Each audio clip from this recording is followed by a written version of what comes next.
wormhole connecting Cambridge and Princeton. But my aim is a bit different. My aim is really to be as pedagogic and simple as I can be. So I'm not trying to expose new ideas, but rather the basics. And people have observed to me that not everyone in the room knows all these old-fashioned things like Kruskal coordinates and stuff like that. So if you'll forgive an old man trying to recollect his youth, I will proceed. It was a golden youth. Okay. So what we got to last time, here we go, was I wanted to draw your attention. Everybody should know this in principle and be able to do the calculations because they're very easy. And, you know, this is certainly one of the most important papers in the subject. So as I explained last time, what we want to consider is a big ball of fluid which finds itself in the embarrassing position that it's self-gravitating with nothing to hold it up. And we're just going to ask what can happen. And what can happen is basically it can only move inwards. But the details of that are easy to work out, so let's have a go. So I said last time I didn't prove Birkhoff's theorem. It's not difficult. You write down the field equations. And if you want an exercise, the one you write down is the Einstein tensor sub 0r. And that is all you need to prove that the time dependence drops out. So the boundary of the star is living both in Schwarzschild and in the metric inside the star. It is on the boundary. Those two metrics have to agree. But in particular, if there's nothing dramatic like a pressure gradient, and that's what I'm going to assume, the boundary is in free fall. And indeed, everything in the interior will be assumed to be in free fall. And so we know instantly what's going to happen. We know that it's going to pursue the following equations, which are the geodesic equations. And these are easily written down either in terms of the tau coordinate, which is proper time along that little... now, I don't want them to do anything with the lights here. I just want them to keep calm in that... that's even better. Well, it isn't even better, but actually, the picture we've got in mind is something like this. And actually...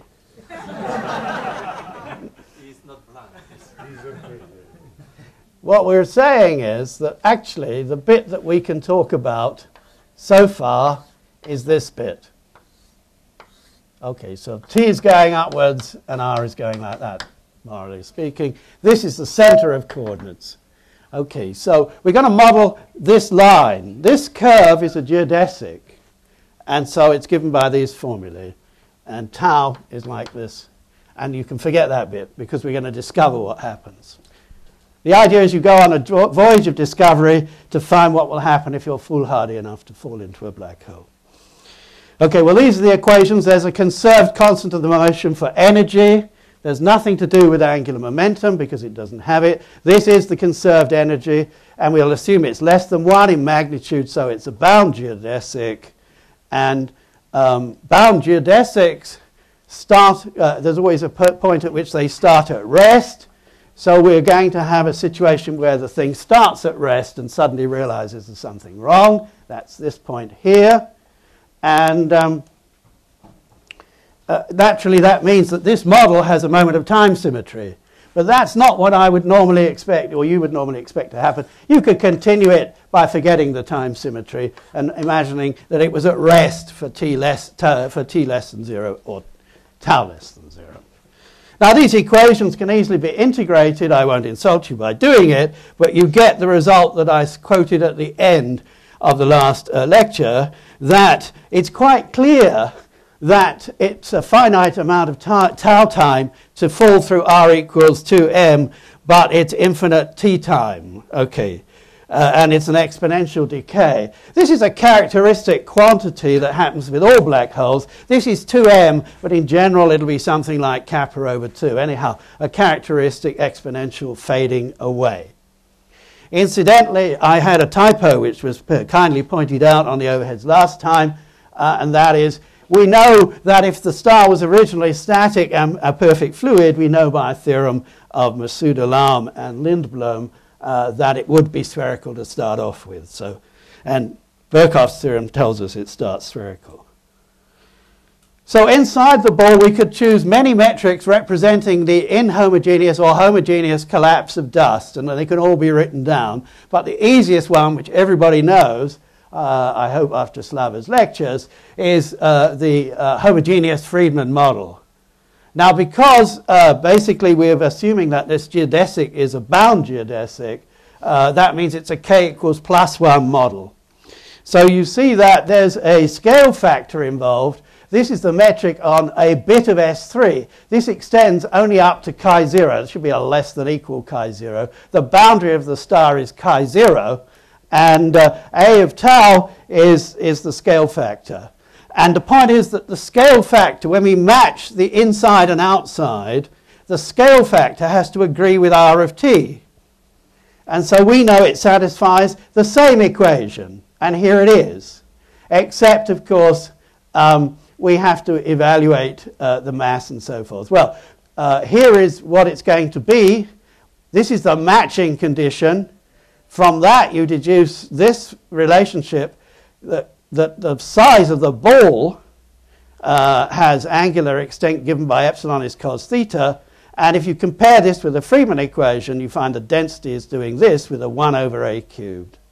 So this, we have recovered the usual equation for pressure-free collapse of a k equals +1 universe. And we all know what happens to those universes. They become singular in finite time. So, what happens is this. This is why we believe this picture. And as you notice in all lectures on black holes, this is written down without apology. Okay, that's the singularity which is point-like. Now, if you follow the black hole afterwards, the solution will be vacuum. So if you follow the black hole afterwards, and you want to go through the horizon, you want to use, well, a convenient set of coordinates is when you move along null rays and you want to use the advanced null coordinates. So now we transfer to those advanced Finkelstein null coordinates, and they're given by this.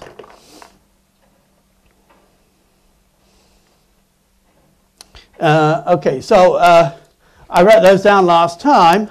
We could use double white, well, we could use ingoing null coordinates, and this wouldn't be the formula. This is what's called double null coordinates. But what we see is that if we went in this way, we would have a good coordinate system which would come to a singularity here, and this would just be a regular null surface. Now, I'll come to this in more detail and tell you the rules, but basically light rays are always in these diagrams, if possible, drawn at 45 degrees. And every point in this diagram is a two-sphere, because we're only interested in this case in spherical symmetry. Now, there's a time reversal symmetry about what we've done, and there's a time reversal symmetry about the Einstein equations. I'm not telling you what's happening up here yet. But the point is that we could imagine the whole thing in reverse. In fact, technically speaking, it would be in reverse if we did this. And so we'd have to do something about the outgoing coordinates in this way. And so we would be using v coordinates here and u coordinates here. So if we use u and v, that's called double null coordinates. And the metric looks like this. And you see that in this coordinate system, R is actually implicitly defined by this formula. Okay, now this is a hopeless coordinate system from what we are interested in, because it clearly goes to 0, completely 0, at R equals 2m. So this is no good except for R bigger than 2m. The rules are, remember, everything's got to be bounded in the metric and it's got to be invertible, and of course have the right signature. And as long as it's invertible in an open set, the signature is preserved. It doesn't vary from place to place, which has a fancy name, which I won't bother to give you that little result.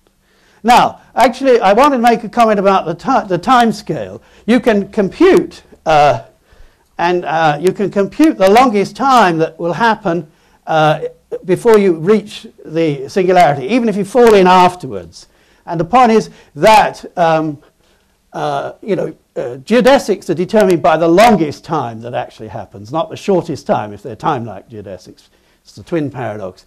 And the longest time, I've forgotten, is something like 2 pi m or something, which I just want to make the following remark, which I really can't get my head over, although I've been thinking about it for 40 years, and most of the community has been thinking of it. This is no more than about 10 seconds for the black hole at the center of the galaxy. And then the world is shredded to pieces.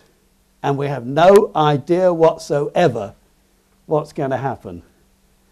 This is an urgent problem in the sense I used in my lecture the other day. All this other stuff is crap, if I may use one of Schlover's. Look, okay. But I'm afraid we really don't know much about what's going to happen. We know classically what's going to happen. And we don't even know classically if you put some rotation in. That's a really tough problem. The only way that we're going to find out the answer to that is to do numerics. Okay, well, we're not going to do numerics today, but that's the magnitude of the problem that threatens physics. I mean, it's a highly non-trivial problem. And of course, for most of the black holes which are solar mass, you go down by a factor 10 to the 6 or so. Okay, now, anyhow, to get through these classical coordinates, I apologize to everybody who's seen it before. I just want to make sure everybody has seen it. So basically, you've got to get rid of that singularity. And the easy way to do it is to use an exponential coordinate system related to the ordinary coordinates by these formulae. So I'll just present these formulae. You can more or less see what you've got to do. Then you get this formula here that the product of these two coordinates, which are null coordinates, is given by r. And the ratio is the exponential of the time. And everything is going to depend on the products of uv. And so actually, if you scale t, you see that this is a Lorentz transformation. If you scale u and v in separate ways, it will leave r invariant, but it will shift the time coordinate. And this can be defined in different regions, of course, but it will be a different t. So here's the formula, and you see the choice you've made, the reason that you've introduced these, and this is 4m is chosen to cancel that 1 minus 2m over r in the metric. So this is constant as you go through u and v equals 0. And the horizons, remember, were at u and v either plus or minus infinity. So I'm going to draw another diagram. Later I'll draw more diagrams. So that's u, that's v, and as was said before, there's a Lorentz symmetry here, actually.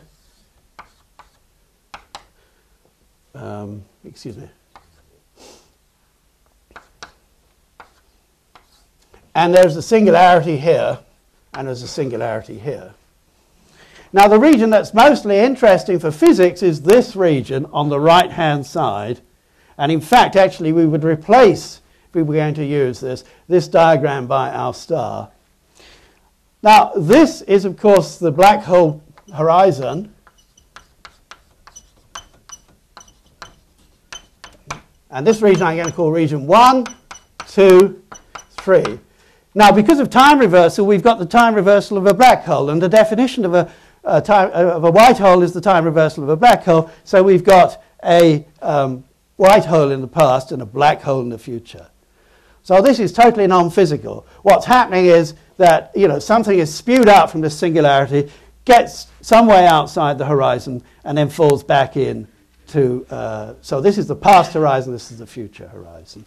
So this is the famous diagram in coordinates found by Kruskal around about the late 50s, when these subjects were revised largely as an effort of Wheeler to look at gravitational collapse. Please. In that picture, you have more physical situation because you have past singularity, there should be kicked out some amount of matter. So this Schwarzschild metric for the white hole. Yes. Anyway, should be destroyed because it's not so stable with respect to the small perturbations. Well, if you do perturbations, that's different. I agree. Yeah. Because you have in-pass singularity, the matter should went out. Yes. And then it should influence the geometry outside. No, if it's spherically symmetric, it cannot do so. Yeah, normally nobody. Okay, I mean, if you want to see what would happen, you know, you cut the diagram off like this. Yes, absolutely. The thing starts with a singularity in the past, Yes. goes out a certain distance and falls back. Yes. Now, if you perturb that, white holes are largely believed to be unstable, and I agree with that statement. Then the whole diagram should, in principle, disappear. Well, that's true. That's true. But you see, most of the discussion in this conference has been about the extended diagram, and I'm trying to explain to people what that is. But Slava is making the point that in practice, at least for astrophysical black holes, you should ignore this diagram totally. Okay. And the fixed point here, this horizon is where you know, the scaling of u and scaling of v gets you nowhere. It's a fixed point of the what is a kind of a Lorentz boost. Okay, so you've got these four regions. I won't give you the definition, except the unexpected region is region 4, which had been discovered initially by Einstein and Rosen in an attempt, as Juan mentioned, to solve the particle problem in general relativity. They didn't succeed, but they did manage, in our language, to write down a metric which is symmetrical between these two, and I'm going to be describing that metric shortly. Now, one way that people feel good about spacetimes is to embed them as smooth surfaces into some higher dimensional space. And I mention here, at the same time, this paper's dated 59, Fronsdal constructed a global isometric embedding using these formulae. I'd like to make the point about these formulae that here, the x0 and x4, which are the embedding coordinates, have a characteristic Lorentz boost-looking picture. I mean, this is a typical Lorentz boost, and you see the boost goes to 0 at r equals. This little r is big R, actually. A slight disadvantage of this procedure, why it's not often used or liked, is that the x5 coordinate is given by some elliptic function. But you can basically always do these sorts of things and draw pictures, and I'll come to why that's interesting in a moment. Translations act as boosts in this flat embedding space. And actually, that means that you can't do it for things with more than two horizons. As most of you know, Reissner-Nordstrom also has two horizons, inner and outer. And you can embed the outer bit of the metric in this way, but you can't capture both horizons, because in general, the boost that you act on with the inner horizon has a different strength from the outer horizon. So you get a screwed up surface or a singular surface.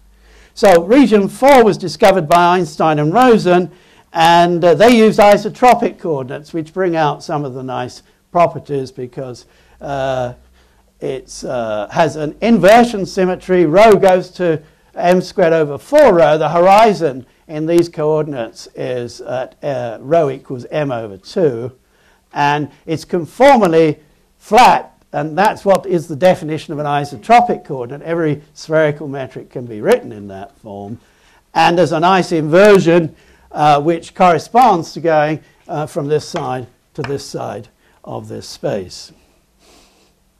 Now, they covered these pieces but didn't really notice this, and the coordinates break down because of the vanishing here at precisely the Kruskal axis, the Boyer axis.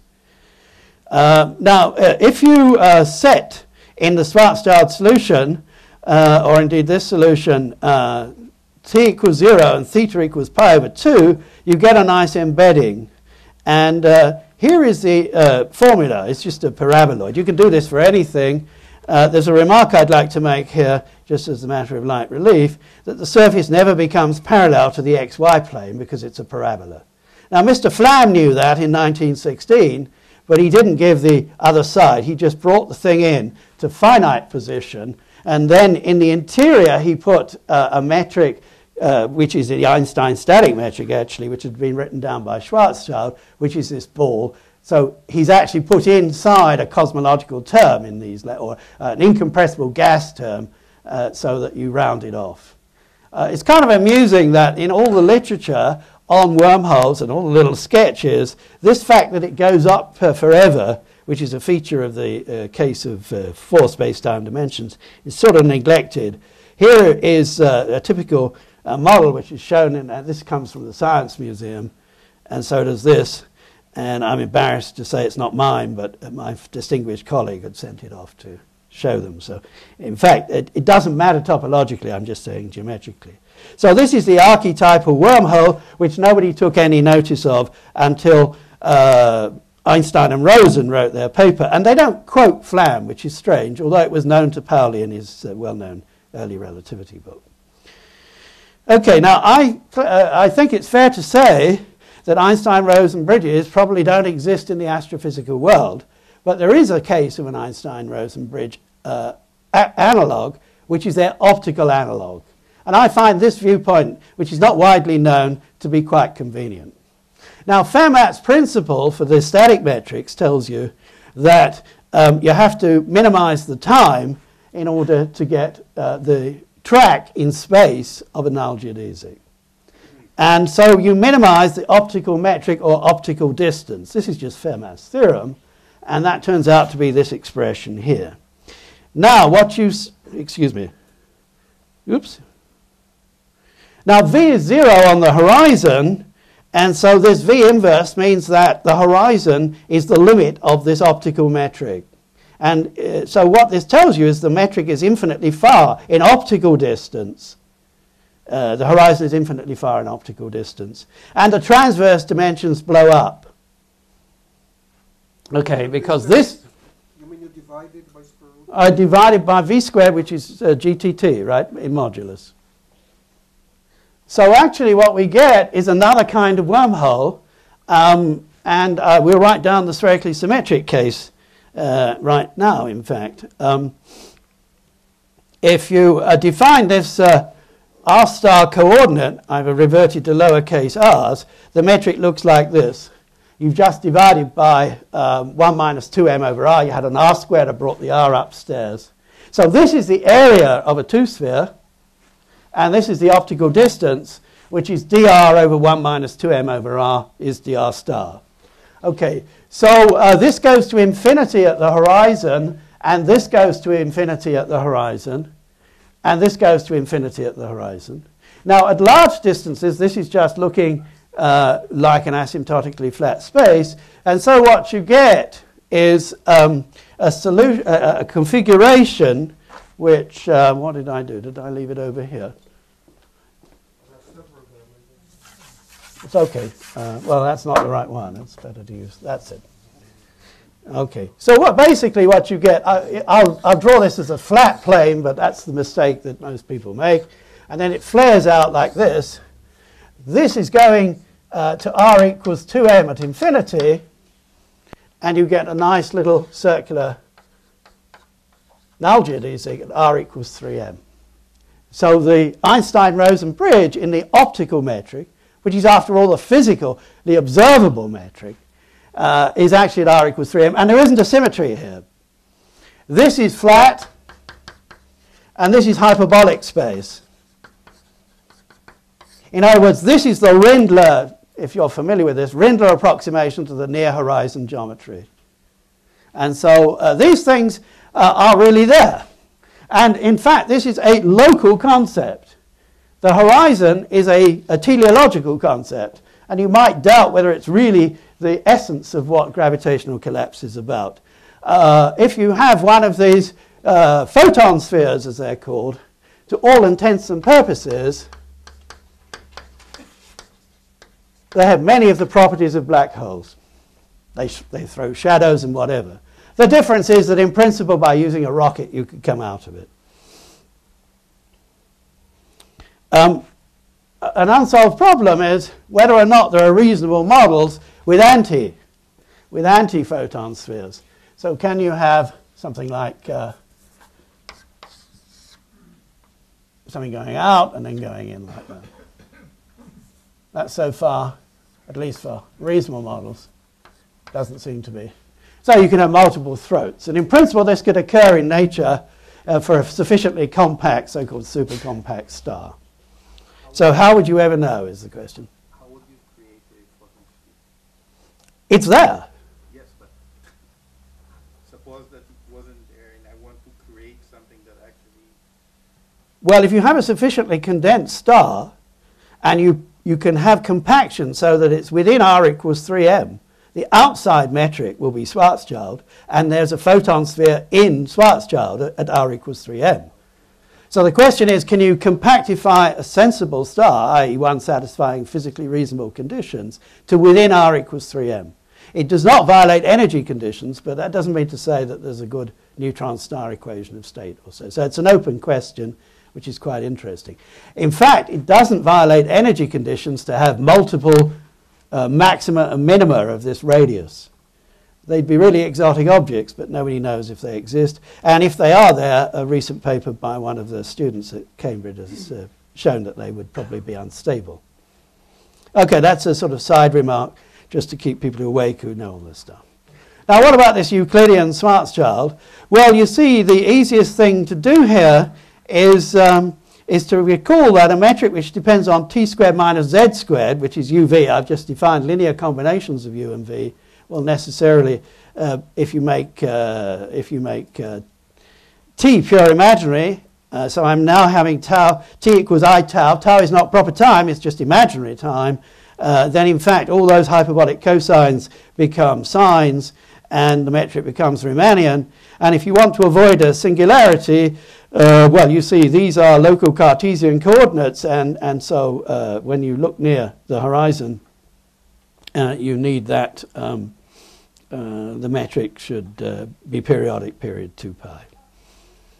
And so, sorry, the metric should be period 8 pi m. So this is the thing that's actually used a lot in the courses, lectures that we've had.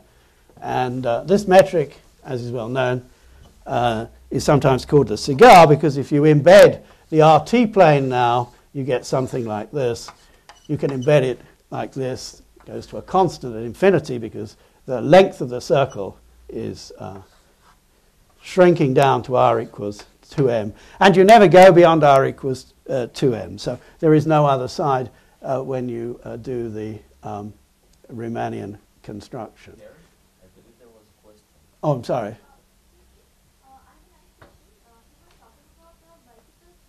Yes.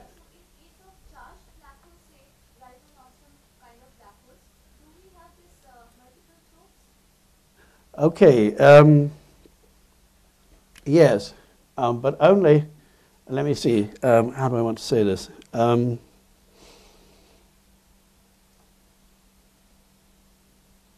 No, there's only one throat, as I will point out later, except in the case when it's extreme. That's for Reisner and Nordstrom.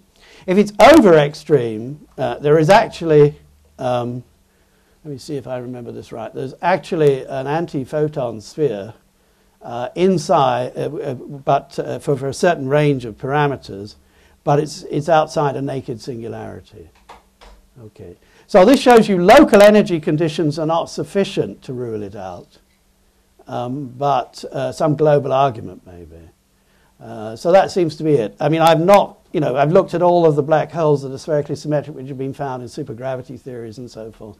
They all have a photon sphere, but none has an anti-photon sphere, as long as you're outside a regular horizon. In fact, the reason that we... Yeah, okay, that's all I really want to say. Yeah. What is the meaning of the wormhole in the optical method? Well, it's a totally geodesic sphere, so actually photons can move around, and this leads to all manner of optical effects. You see, for example, you send in a photon, it winds itself around, you get a kind of rainbow effect, you get a glow effect, which Kip Thorne and others have worked. So a lot of the optical emission will come actually from the r equals 3m surface.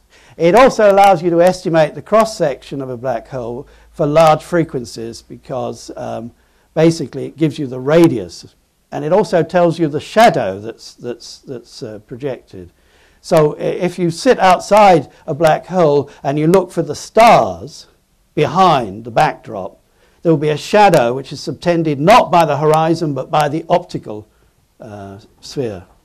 Okay, because basically once you send in it's a kind of marble inside a vase, right? It goes around and around, it's unstable and eventually drops down if it loses friction. So that's the basic picture. Now, actually, we can, now, assuming that one is interested in the Euclidean order, complexification, I just wanted to note that we can actually give a rather explicit construction of what the global complex structure is. So I don't think this is well known, but it was worked out by the gentleman on this overhead.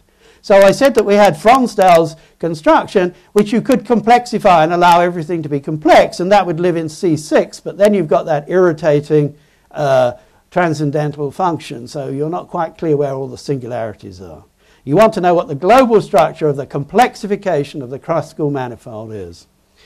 But actually, by moving up one further, you can eliminate the integral, and you get something which is explicitly given by this surface. And when you then eliminate the coordinates, you get this rather nice three algebraic equations. So if your mathematician friends ask you what the complexification of Schwarzschild is, it's an affine surface in C7 given by these equations. I say affine because there are constants here. And you should think of the complexification as having a complex metric, GZZ, not GZZ bar as we get for calorimetrics. And then there are real slices, and you cut it. And there are lots of real slices, but the two real slices that one is normally interested in are the real slice, which is the real classical manifold, and which is singular, in fact, and the other one, which is this one. Okay. So basically, what one does, when one does these analytic continuation arguments, one has one's propagators or correlation functions. You may evaluate them on either the real slice, which is the Minkowskian slice, or you may evaluate them on the Riemannian slice, and then you analytically continue to get back to the slice. So it's exactly analogous, if you do field theory, to what you would do with Euclidean space. And there are nice analyticity properties. Okay, now I want to say something about Carter-Penrose diagrams. The causal structure of spherically symmetric spacetimes is encoded in these diagrams. There are three rules. I've told you two of them. The other one is that infinity is brought into a finite position. And I'm going to spend a little while describing this because I think it hasn't been gone over. It's assumed that it's actually known, I think, to students, but I guess that not everyone knows it. So the rules are very simple, and I want to illustrate this by Minkowski spacetime, which is as follows. So in double null coordinates, Minkowski spacetime is given by this metric here. Okay, and again R is known implicitly. Now U here goes from minus infinity to plus infinity, as does V, although you might want, just for the Penrose diagram, to have R bigger than 0, in which case you get a half plane. Okay, now we want to turn that half plane so that remember that outgoing massless radiation is going at 45 degrees, so we want to know where it gets to. And moreover, we'd like to talk about an S matrix or something like that, or the analog of an S matrix, or ingoing and outgoing states. So the easiest way to do that is just to write tan U, U equals tan big U, and V equals tan big V. These are not the same as classical coordinates, they're just auxiliary coordinates. And then you substitute in, and instead of using U and V, you use tau and chi as linear combinations, and what you get is a metric. Well, if U is pi over 2, or V is pi over 2, or minus pi over 2, you're going to get a singularity here. That's why that's at infinity. So the prefactor here is at infinity, and this is the Einstein static universe that we encountered just a few moments ago. So what this says is that there is a conformal embedding into the Einstein static universe. So again, I'll give I'll sketch things here. So the way we think about the Einstein static universe is like this, and tau is up here, and chi is around here, so that chi runs from 0 to pi. But we don't capture all of that, we only capture part of it.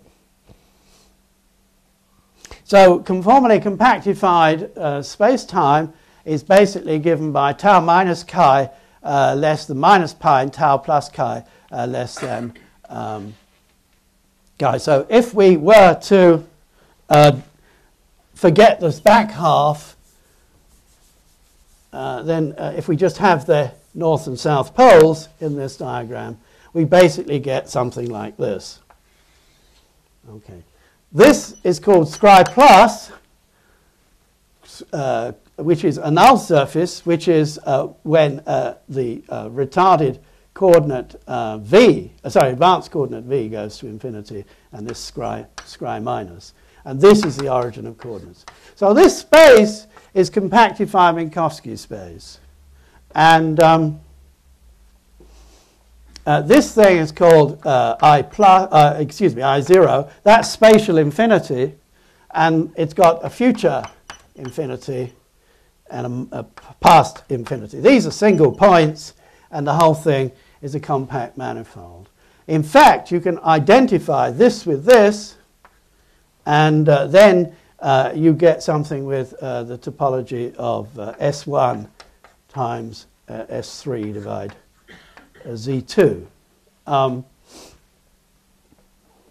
Now, the basic idea of Penrose, when he introduced this, was that an asymptotically flat space-time would look a bit like this at infinity, and then we don't know what's happening in the past. Okay, so let's apply this to these situations that we've been talking about. So you see that, for example, if we follow these rules, for the v coordinates going into the black hole, we get one block, and this is r equals 2m, and then we collide with the singularity. Well, we could have gone backwards, and we get that bit.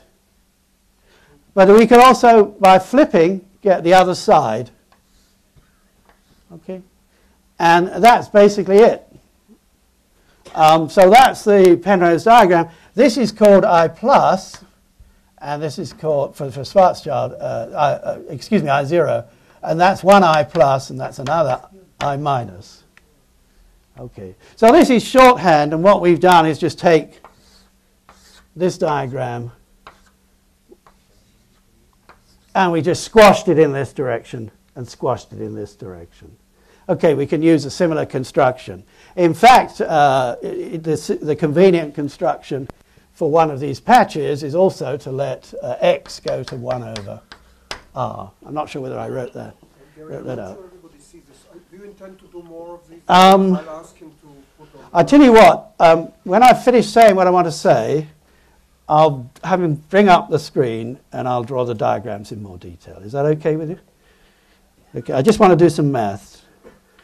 Okay, so what we get here is a compact manifold with a boundary, and the boundary, that should be an equal sign here, is called Scri.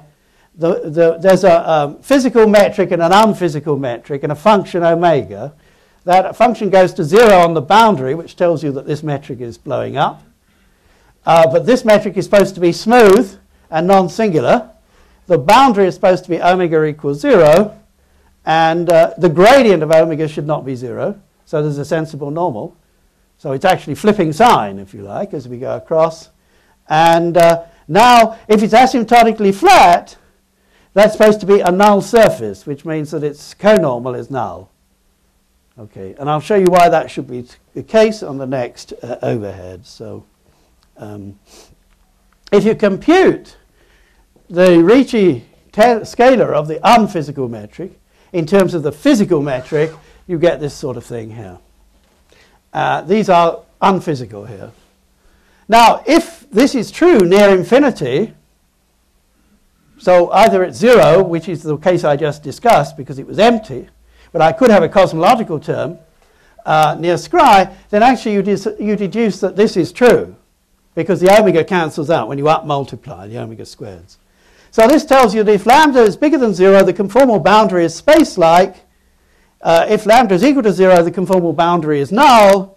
And if lambda is less than 0, it's time-like. So that's a generic feature, not just of the model spaces. And I give here the example of the model spaces. So if you take de Sitter, this is the standard global coordinates for de Sitter. If you take out a conformal factor and use conformal time, defined by d eta is dt over cosh of ht. H now is the square root of lambda over 3. It's just the Hubble constant for this model. And now you see that the allowed values of eta are now between 0 and pi over h. And with anti-de Sitter, you have a similar thing. Incidentally, this tau is not the tau I used previously. Be careful, because I just used tau for... This is... eta is just the time coordinate on the Einstein static universe. But it is conformal time in the sense of cosmologists. Here we start with the anti-de Sitter metric, which we can obtain by embedding just as we can this. You do the same thing, and basically you go out only for not to pi over pi, which you might expect. You don't cover all of the Einstein cylinder. You only go halfway, and that halfway is a time-like conformal boundary. Okay, so that's basically what I want to say. I'll say a couple of other things and then draw a few diagrams. There are different ways of looking at this problem. One is, and quite nice actually, is just take flat Minkowski space-time and perform an inversion. Interchange infinity with the origin. Well, actually, the origin is when x squared is equal to 0, which is a light cone. And when you do that, that's a conformal transformation. It's a conformal isometry, and it interchanges scry with the light cone at the origin. So that's why you often see a kind of light cone like that structure. And I think that's all I want to say in terms of math. So I'll draw a few sketches to amplify what I'm trying to say.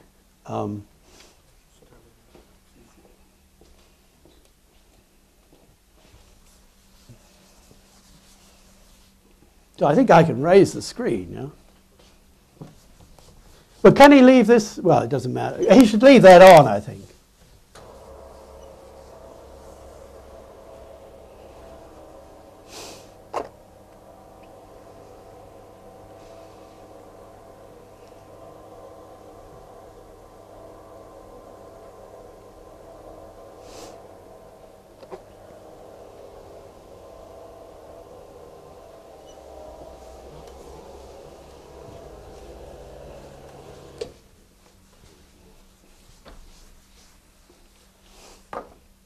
Okay, well, let's take standard gravitational collapse, which you should never forget.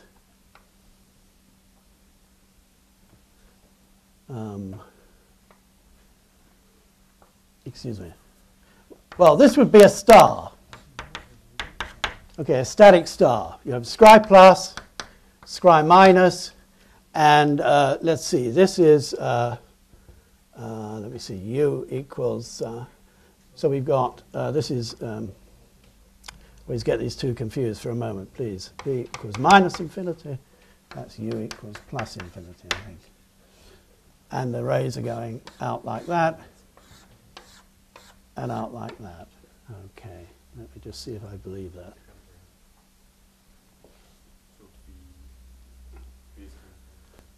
Let me see.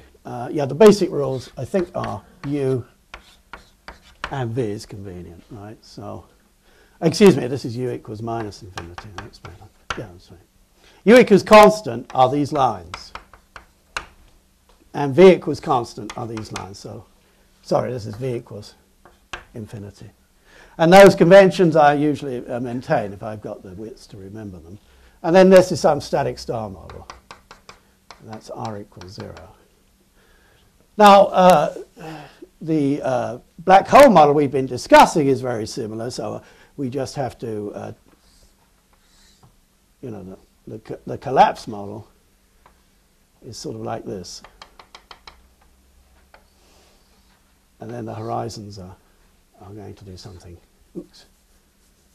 I've not drawn this quite correctly. The horizons are going to do this and this. Okay, well now let's think about the advanced Finkelstein. So there's some sign here, the RdV plus omega squared. And if you want to look at infinity, there are two different ways of doing it, but the easiest way is to let R equals 1 over x. And do I want to do that? I think I do. And then you will find that there's a conformal factor which will be something like 1 over x squared times something regular. So now I was going to look at the flat space when you have nothing there. That's supposed to look like this. And if we transfer that to the Einstein cylinder, it's supposed to look like that, essentially. Well, and then we have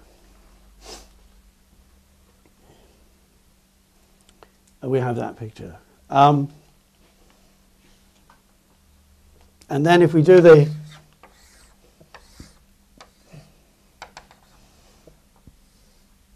Sitter model, we get this picture because we only go a finite distance. And finally, so that's De Sitter. And then ADS is where we just go out this distance, essentially. I won't draw the backside, we just draw. This is in spherical coordinates. Okay. Yeah, I mean, there are various ways of dragging out these factors. Okay, that's basically all I really want to say about these diagrams. I want to talk about Rice and Nordstrom briefly now. So could we have the screen down?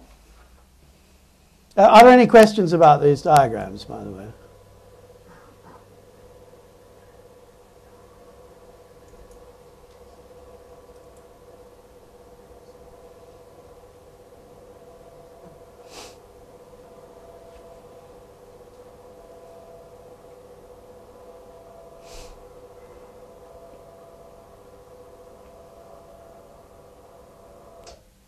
Now, the main thing about the Rice and Nordstrom metric is that it's almost, but not quite, the same.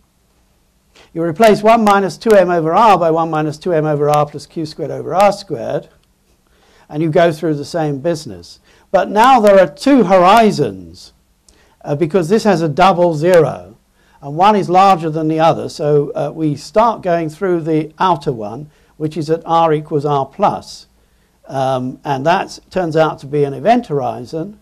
And we can introduce classical coordinates u and v in the same way, except the quantity kappa, which is known as the surface gravity, in fact I defined that earlier for static metric in the previous lecture, is given by this formula. Now unfortunately it's truncated, so basically it's the square root of m squared minus q squared all over r plus squared. And you notice that there's a special case. What we need is m bigger than mod q for this double root. So as long as that's true, the Wick rotation business goes through very straightforwardly. But we've actually left something out, and I'll just indicate what we've left out. Yeah, I should have perhaps tried to do this here, but never mind. Oops. Okay. So this bit of the diagram is very straightforward as before. R equals R plus, R equals R plus. And then we go through, because the advanced coordinates don't care about zeros of GVV. So we can go through another block. And then actually we have to stop because we get some singularity. So we get that situation. So that's the basic block in terms of the V coordinates. And that's R equals R minus. So here the killing vector is time-like. Here it's space-like. So we're going to have... So that's a cosmological model in terms of the lecture given by Juan Maldacena. Because R equals... because the time coordinate is a space-like coordinate now, and R is time-like. And then you get this time-like singularity. Now, this is R equals R minus, and this is R equals R minus. And we'll extend the diagram in a minute. But this new feature is quite interesting because once we've passed, we don't have colored chalk, I think, but it doesn't really matter. How do I want to do this? We can actually extend it this way. And we'll have a symmetry. And we can also bring it down like this and like this. So we have our analog of region 1 and region 4 with its wormhole, which I'll come to later. And then we go down like this, and we repeat the diagram. And here we do the same thing. So this diagram, I think, was probably first written down by, was it Brill or something like that? Anyhow, once the basic principles of these diagrams had emerged. And the summary is it's worlds within worlds, because not only do we get another world if we analytically continue on this direction, but we get other worlds in the future. Now, a key and interesting point here is this is a Cauchy surface. Because, you see, if you're in this region, you don't know what's going to happen next. Cauchy horizon, beg your pardon. Yes. Okay, so this is R equals R minus. You don't know what's going to happen next because what happens next is governed by data coming from these singularities. That's quite different from the situation we had previously. And the experience of somebody who moves in this space-time is quite amusing because supposing that you fall in and then decide to move through here and then move out, which you're allowed to do in principle. Okay, so you look back at what's happening here. And then you decide, will the conflict between the Arabs and the Jews ever, you ask this question, will it ever end? Well, you need a long time to find out. And the point is that this conflict area is going on and on, but you'll see the entire end of time as far as this particular struggle is concerned. Okay, because not only, it's an infinite blue shift surface as far as this guy is concerned. Because it's an infinite blue shift surface, it's believed widely to be unstable, which means the whole diagram physically under perturbations should cap off and look much more like the Schwarzschild solution. Now, this may seem a bit of metaphysics, but let's get back to the black hole at the center of the galaxy. I don't have time to explain the geometry of the Kerr solution, but basically it's almost a Xerox copy. So if you take seriously the vacuum geometry, you have all of these extra universes and a bunch of closed time-like curves, which can't happen in this situation. Most people assume that all of that gets closed off by some complicated singularity formation, which may or may not be modeled well by the BKL approximation. But it's a faith rather than a fact. We don't know for sure. And that's going on right now in the centers of all of the black holes we know about in our galaxy. I mean, the resolution of that problem. And for most of those black holes which are like solar mass, it happens in a twinkle, 10 to the minus 5 seconds. Again, a very urgent problem, which I think the audience should be invited to tackle. Now, I want to talk about this wormhole business because it's sort of interesting, and that's going to be the topic of the rest of the things I'm going to say today. You can again There's an obvious symmetry here between this side and this side. This is left-right symmetric. And I want to illustrate that with respect to those isotropic coordinates. And I'm doing this because later on I'm going to maximize the use of these isotropic coordinates. Now, as Michael Caine said in one of his movies, there's not many people as knows that, you can write out in rather elegant fashion the Reissner-Nordstrom metric in isotropic coordinates. That most people know. The fact that it factorizes into harmonic functions in terms of flat space is not, I think, widely known. Wasn't known to me until I and my colleagues figured this out So the analog of what Einstein and Rosen had done, and actually they didn't use isotropic coordinates, they used some other argument, is the following, that the region 1 and region 4 are covered by this conformally flat metric with conformally flat space sections. And it's a nice exercise to show you that there's an inversion symmetry between the left and right symmetry, which is again inversion, as long as m squared is bigger than q squared. This inversion becomes meaningless if m squared is equal to q squared or m squared is bigger than q squared. So I'm going to come back to these nice formulae because they're going to lead to the last bit of what I'm going to say today. Let me see what I said next. Oh, you can write down the analog of Flamm's paraboloid and similar things. Now, let me see. I think I would rather now skip the material I've prepared ahead in the sequence on this set of overheads, but rather pass now to the issue of wormholes in general. Before I do so, I just want to make clear what happens when m squared equals q squared or m squared is bigger than q squared. So those diagrams are slightly different.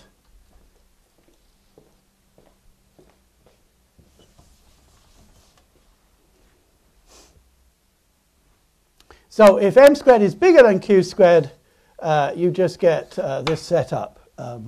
There's no horizon and a naked singularity. But the case that's marginal is quite interesting, and I'll try and remember how that works. Let's see.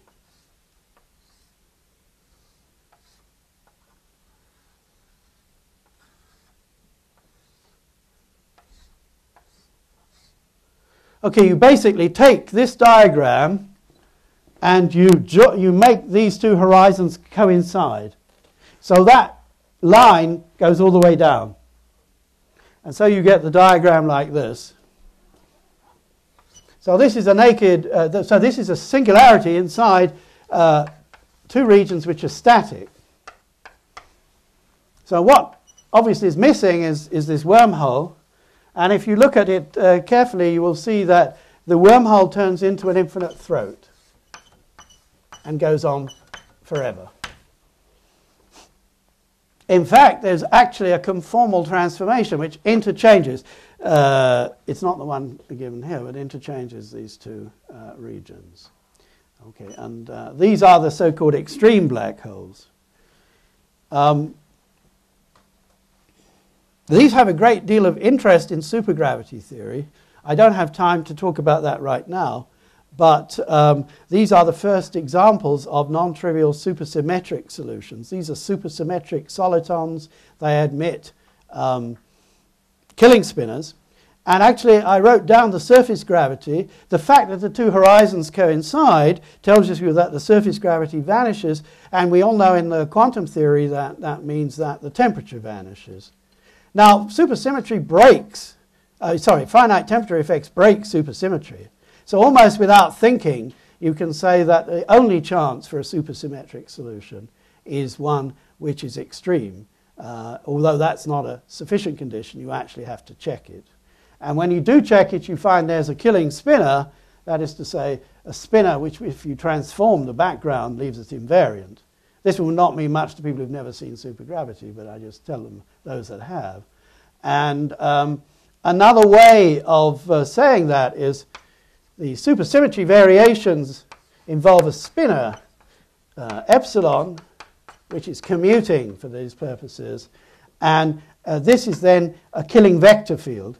And that killing vector field has to be time-like because it has this spinorial square root by Dirac's construction of of the current, because this is like epsilon transpose epsilon for a real spinor if it's. And so, in fact, you see, this is consistent with that, because this is a future-directed time-like vector, and this is future-directed. That awkward space-like vector has disappeared. So these are the hallmarks of supersymmetry, but you have to do a bit more work to check that there's actually a killing spinor. And that is, those are the BPS solutions. So the answer really to that old question which I raised earlier, which is, you know, can you make solitonic-like objects out of gravity? The best you can do is to use an extreme black hole. If you don't like the singularities, you just have to shelve it. But the question that was raised in the early days of relativity and pursued to the end of his life, I think, by Einstein, is answered by the fact that this is the best you can do. Okay. It's also unstable in the horizon, because what if you fall inside? If you fall inside, you just you're going to be near that horizon. You can actually manage to avoid the singularity. Yes, but in reality, if you consider small perturbations. Now this is a hot topic, and it depends on boundary conditions as everything. But a recent student of de Fermos has shown that for certain data, this is not stable. Okay, but this is couched with what you mean by what's reasonable data. This is almost at infinity, so you could say, I think the data that you want to set up is not good. But what he shows is if there's data here, it will grow as you go along that horizon. Well, what if I will take some cloud, realistic cloud, which is extremely charged? You try to put it inside. Well, in the spherically symmetric case, that's not difficult. You use charged dust. Then it's stable or unstable? Well, it's stable in what sense? In a sense that, okay, maybe uniform singularities are also not inside. Actually, it depends. In fact, that I think Bardeen found a model where I don't know about the extreme case. What he found is a model that works in the non-extreme case, where there's a ball of charged dust which oscillates forever. This case, I'm not sure about. I suspect it can work, but it's a marginal case. But I mean, I should emphasize these have absolutely no astrophysical significance. So only if you're going to model it as a soliton within as non-perturbative excitation of supergravity. You'll never get up to this charge to mass ratio, not least because anything with a charge of any size will rapidly discharge it by pair creation, and that process was investigated long ago. Okay. So I'll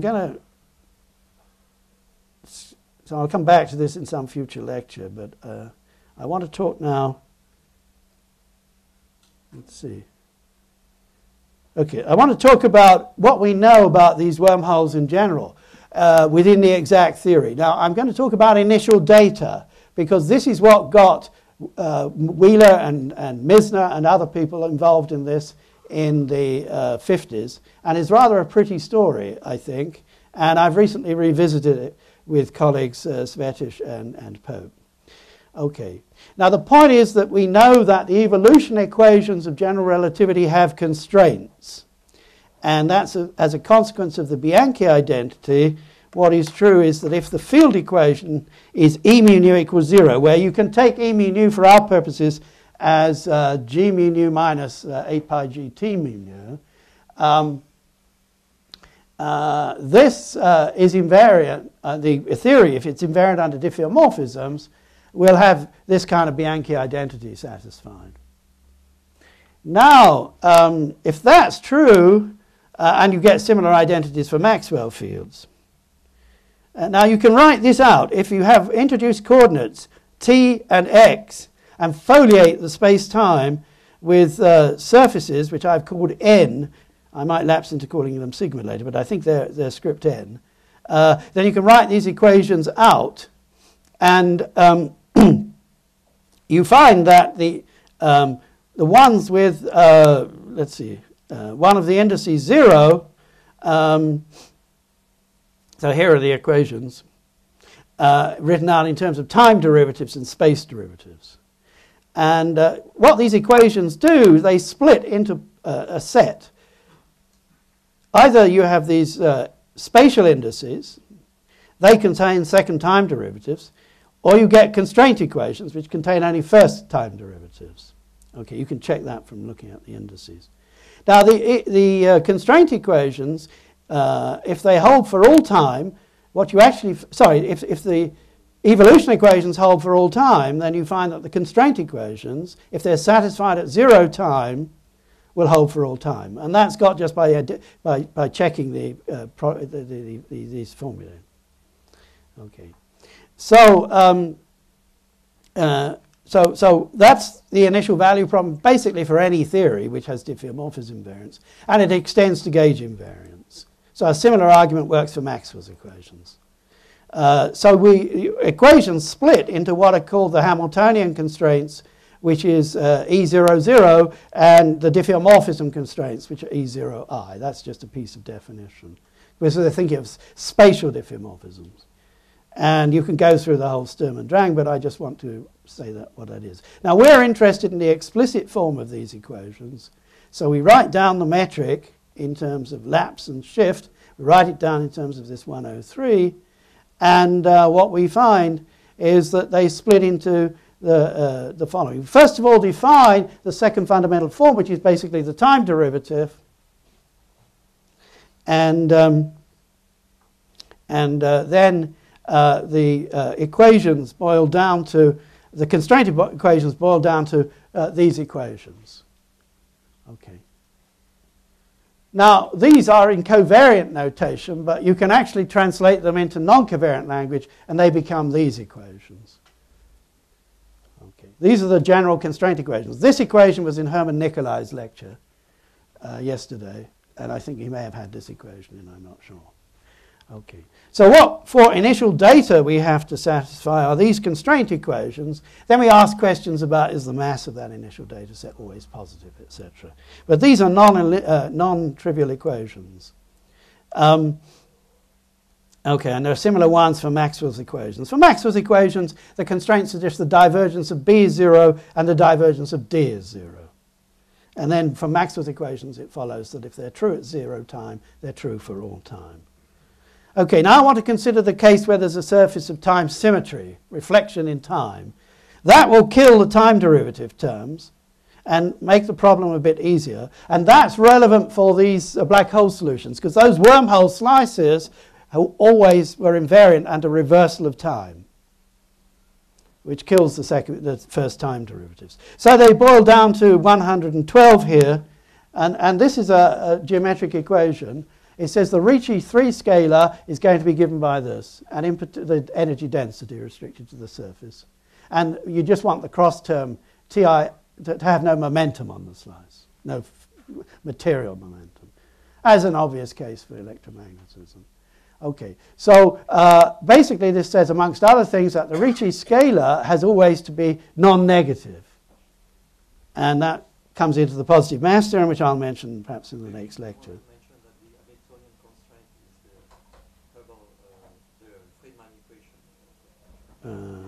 I understand from my distinguished colleague on the right here that the Hamiltonian equation is just the Friedman equation. You're absolutely right. Yeah, I agree, yes. So if you've seen the cosmology thing, you'll have seen this A dot over A all squared, etc. That is just, A dot over A is just a trace of the second fundamental form, essentially, which is the Hubble constant squared, and then you get the curvature term. Okay. So we'd like to solve this, and encouraged by what we've seen before, we try this idea. We make this 5 to the 4th, some scalar function, times a metric which is a background metric. And then the constraints reduced to this equation, which is sometimes called the Lignerowitz equation. Now this equation is kind of almost linear in phi, but not quite because of this 5 to the 5th. Okay, and then we have to put something here. Now the easy case is when there's nothing here. That's pure matter. And then we have to solve this equation here. An even easier case is when we do it on flat space. And that was done many years ago. And that will give you asymptotically flat data. Now you don't have to restrict yourself to that. You could put it on the 3 sphere, or you could put it on S2 times S1. So if you want wormholes, you try to solve that equation on S2 times S1. That's what Misner did, with an infinity point that blows up. If you want to, you can put it on the 3-sphere, and you can also put it on flat space. I've just restricted myself to flat space since I don't have much time. That was the positive mass theorem. I maybe come back. Okay, so the most naive data you can do is this. And what this is a solution depending on these mass points. And the point is that if you only had one of these, this would give you the Schwarzschild initial data. But if you have more than one, you've got initial data for more than one of these Einstein-Rosen-bridges. And there are other universes on the other side. So what we know is that Einstein's theory contains these as initial data. So they're legitimate solutions of the equations, but they will in general be time dependent, and they will also evolve in strange ways. And these are used, of course, by people who do computer calculations. Now, if you've got two of these, you've typically got minimal surfaces around them, and one way to construct a wormhole, in other words, a tunnel between the same universe, is as follows. So there are two ways of doing it. One is to find a nice metric on S2 times S2 and find the harmonic functions on S2 times S2. That's not difficult and can be done. And if you have just one mass point, that mass point corresponds to an infinity, and so you can make as many of these things as you like. Okay, you basically have these poles. These poles will blow up and give you an infinity. So you can make really strange spaces, including cosmological spaces. But another way to do it, if you've been to a potential theory course, or you've had these problems with capacitors, which is what Misner did, is just to assume that these two are two capacitors, solve Laplace's equation such that it's completely symmetrical between the two, using a method of multiple inversions, and then join them together. But the net result is that this is trivial to construct in this context. Now, to make it static, you need unusual energy momentum. You can't do it with ordinary energy momentum tensors. Okay, now what I want to finish up with is what happens if you have Einstein-Maxwell or something more complicated. Well, Einstein-Maxwell was actually done by Misner and Wheeler originally. You've got now to have the Ricci scalar equaling the square of the electric field. And then this has got to be divergence-free. And that's a slightly non-trivial nonlinear equation, but indeed they found precisely this solution, that the conformal factor, or at least its fourth root, is the square root of the product of two harmonic functions. And that's what I had on my previous overhead. Indeed, the way we discovered that that was a nice way of writing out the metric was to sort of reverse engineer. Okay, so these are obtaining charged black holes, and they have the flux, the electric flux, going down into the other universe. So there's conservation of flux. What Misner was able to do was to produce a situation where the flux went in here and came out here. That was the nice thing about what he did. Now you can add a scalar field. I won't go through all the details of how this works out. I'll perhaps go back to this slightly later. What we did was, first of all, to look at axion-Maxwell-Dilaton theory. So that very briefly has a coupling of a scalar field. Now this is an archetypal model for string theory, and you can construct solutions of this involving harmonic functions. Now the main point I would like to make about this is a putatively sensible theory in the sense that it could be embedded in string theory, and finds the dilaton, which is the coupling constant for string theory. Now it's easy to make standard Einstein-Rosen bridges, multiple Einstein-Rosen bridges. And the first person to do this, which for this number A, which is a coupling constant, was Ortin. And he pointed out something which is rather interesting, and that is the following. If you've got non-trivial fundamental group, you expect some holonomy. Indeed, that's obviously the case if you have electric charge, but nobody cares about the gauge field being multiply valued as you go around, because it's the F field, which is the gauge invariant quantity. But what he found is that in his solutions, the dilaton coupling constant went around, and then it didn't have the same value at the other end. In other words, there was no globally defined dilaton coupling constant. He didn't make much of a comment about that, and no one since, I think, has really noticed the paper. But it's going to be a generic feature if you have non-trivial scalars and you have wormholes. Of course, if you can't get all the way around, if there's another asymptotically flat universe on this side, then you will still have a different coupling constant on either side of the Einstein-Rosenbridge, but that doesn't seem to be a contradiction. Two different universes with two different string coupling constants. But there does seem to be something wrong about these wormholes in this context. Okay, that's the main statement. Now, we did a whole lot of other cases. I won't bore you with all the details. I just want to show one overhead. And maybe I'll say more about it. We were interested in STU supergravity. It doesn't mean much to some people, but it's one of the most studied versions of supergravity. And a lot of effort has gone into finding all the black hole solutions and so forth. And there recently has been enormous progress. And then you can exhibit all the U-dualities and things, which I'm going to talk about in my last lecture. But the basic Lagrangian is this, and it involves 4 vector fields.